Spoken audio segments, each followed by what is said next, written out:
Hello guys, welcome to hashtag daily now show और episode number है 4th। और आज मेरे पास आए हैं टोटल 5 क्वेश्चंस और उन सभी के मैं अब आंसर्स करने वाला हूं। सो फर्स्ट क्वेश्चन है हमारे पास मिस्टर पार्थ का, so let's hear him out. Hello, sir. My question is as my flight was on 13th May, but because of the COVID situation, it got cancelled. So I just want to know, is it be good if I travel via some different country? And if I suppose travel via different country, which country do you think would be best for me? And I don't have to like quarantine over there for 14 days. I can just travel to that country, do my PCR test, and go to Canada. Thank you. Alright, so सबसे पहली बात आपको पता होना चाहिए कि जो local rules हैं वो क्या होंगे। ठीक है, अगर आपका by chance covid test, RTPCR test positive आ गया ट्रांजिट कंट्री में, तो फिर आपको क्वारंटीन होना ही पड़ेगा। उसमें कोई भी हम डाउट नहीं क्रिएट कर सकते। ठीक है, तो उसके लिए पहली बात आपको तैयार रहना चाहिए। दूसरी बात, एक बात सुनने में आई थी कि जर्मनी और यूके ये दोनों ने अपना जो ट्रैवल बैन था इंडिया से जो फ्लाइट्स आ रही थी, तो उसके लिए वो हटा दिया था। ठीक है, अभी मैंने उस न्यूज़ को फॉलो नहीं किया, so I can't say for sure कि ये चीज़ पॉसिबल है या नहीं। अगर हो चुकी है, अगर जर्मनी ने ओपन कर दिया है border for Indians Lufthansa airlines की से, तो फिर आप वाया फ्रैंकफर्ट ईजिली जा सकते हो, क्योंकि अगर आपके पास कैनेडियन वीज़ा है, चाहे वो स्टडी परमिट ही है, तो फिर आपको वहाँ ट्रांजिट वीज़ा लेने की कोई ज़रूरत नहीं है फॉर 24 आवर्स। उसके बाद ट्रांजिट एरिया में ही आपको मिल जाएगा आरटीपीसीआर टेस्ट का बूथ, और उसके उस बूथ के ऊपर जाकर आप फिर अपना आरटीपीसीआर टेस्ट करवा सकते हो and then you can travel to Canada. Okay, तो एक बात का ख्याल रखना होगा आपको कि जो ले ओवर टाइम है वो आपका कम से कम 6 घंटे का हो। ये नहीं कि आपका 1 घंटे का है, तो मोस्ट केसेस में वो चीज़ पॉसिबल ही नहीं होती। आप फिर अगली फ्लाइट में बोर्ड ही नहीं कर सकते। अगर कर जाओगे तो फिर कनाडा में आपको पहुंचने ही नहीं, आपको वापस भेज दिया जाएगा। ठीक है, तो at least have the RTPCR test report with yourself. So let's see, the next is Niharika Khanna. Hello, sir. My question is that whenever we send our passport for stamping, like my PPR came on 27th April, but as VFS is closed, and whenever it opens, we are going to send our passports for stamping. So, what will be the date that they are going to mention on my visa? Will it be same as 27th April when I received my PPR, or when they receive the passport? To know about this, and what will be the duration of my study permit? Like it is expired as soon as the course is over. Like if my course is getting over in April 2023, so will it be till that moment, or there will be 2-3 months extra added to it? Thank you. Okay, पहली बात, ये दो चीज़ें, ये दो different documents है। एक है वीज़ा, सेकंड है स्टडी परमिट। वीज़ा आपका एक ट्रैवल डॉक्यूमेंट है जो कि आपके पासपोर्ट के ऊपर लगता है और आप उस कंट्री में ट्रैवल कर सकते हो। ठीक है, और जिस दिन आपका पासपोर्ट रिक्वेस्ट आया, जैसे कि आपने बताया कि 27 अप्रैल को आपका पीपीआर आया, तो फिर आपका जो वीज़ा स्टैंप होगा वो 27 अप्रैल से ही होगा, जितनी लेंथ का आपका कोर्स है। अब बात आती है स्टडी परमिट की। तो स्टडी परमिट है जब वो आपको तब मिलेगा जब आप कनाडा एंटर कर रहे होगे एयरपोर्ट के ऊपर। ठीक है, एयरपोर्ट पर सीबीएस ऑफिसर आपकी, अगर आपने डेफर किया है तो फिर वो आपका डेफरल लेटर को कंसीडर करेगा। फॉर एग्जांपल, अगर आपने सितंबर 2021 के लिए डेफर कर लिया है, तो फिर आपका जो स्टडी परमिट होगा वो 2021 के सितंबर मंथ से लेकर, और अगर आपका कोर्स 2 साल का है तो फिर 2023 के सितंबर मंथ तक का होगा। तो लेकिन जो वीज़ा होगा वो होगा जो कि जब आपने पहले एप्लीकेशन लगाई थी उस हिसाब से, और पीपीआर जिस दिन आएगा उस दिन से आपका वो जो वीज़ा होगा वो वैलिड होगा। तो इसमें कोई बड़ी बात नहीं है। ठीक है, नॉर्मल प्रोसीजर है। अगर आप इंडिया ट्रैवल करोगे अपने कोर्स के लास्ट मंथ्स में, तो फिर आपको ट्रैवल में थोड़ी दिक्कत आ सकती है। Otherwise you will have no problem if you don't have visa for Canada, and if you have the study permit, then there is no problem. Okay, कोई इतनी बड़ी बात नहीं है।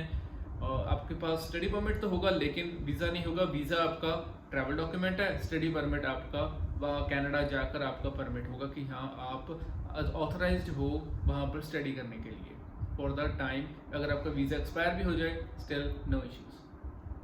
सो next is Arihant Bansal.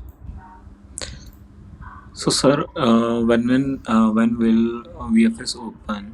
So, how many days we get passport stamping done, or like how many time it take to passport stamping done to so we can travel to the Canada?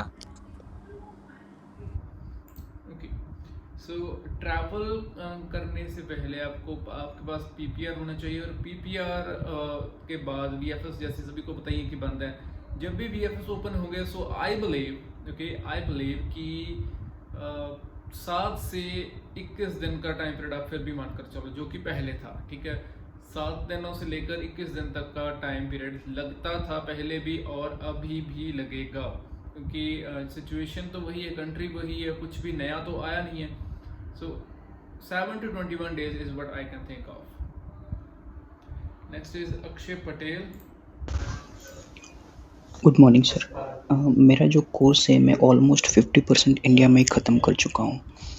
तो अब जब Canada government का rule था कि student who have completed their 50% course online in their home country they are eligible to get extension of the work permit while they are whenever they will apply for the work permit.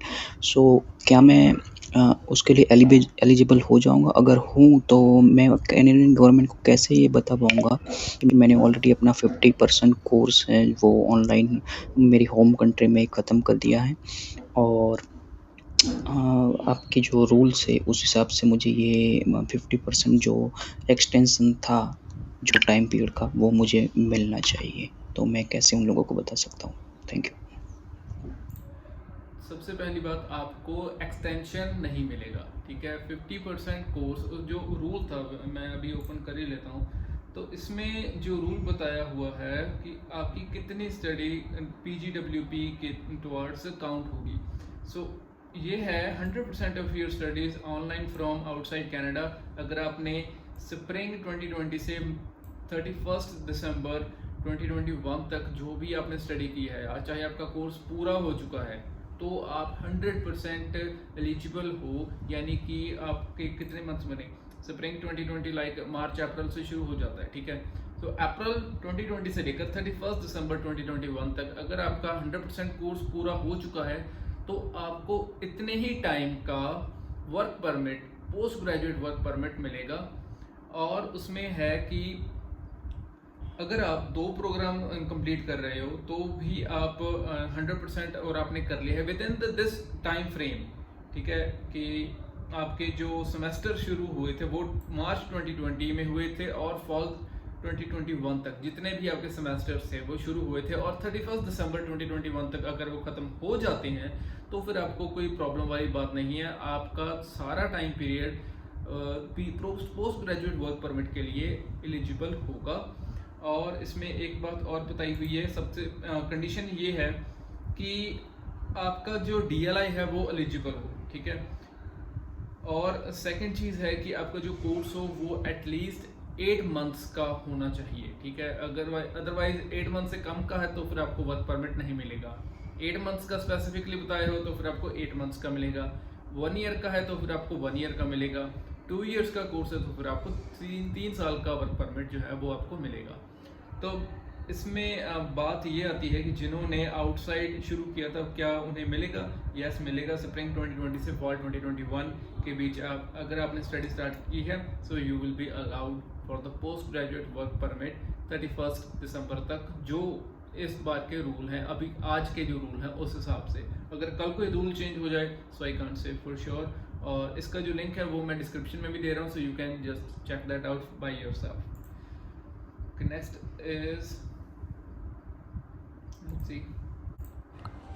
Hi sir, when will I apply for the January 2022 for in July or June? Okay, तो इनका नाम है मीत मिस्त्री। Okay, तो इन्होंने question किया है कि जैन 2022 के लिए कब अप्लाई किया जाए, जून में या जुलाई में? सो आई वुड सजेस्ट कि आप कभी भी अप्लाई कर सकते हो, इवन आज भी आप अप्लाई कर सकते हो।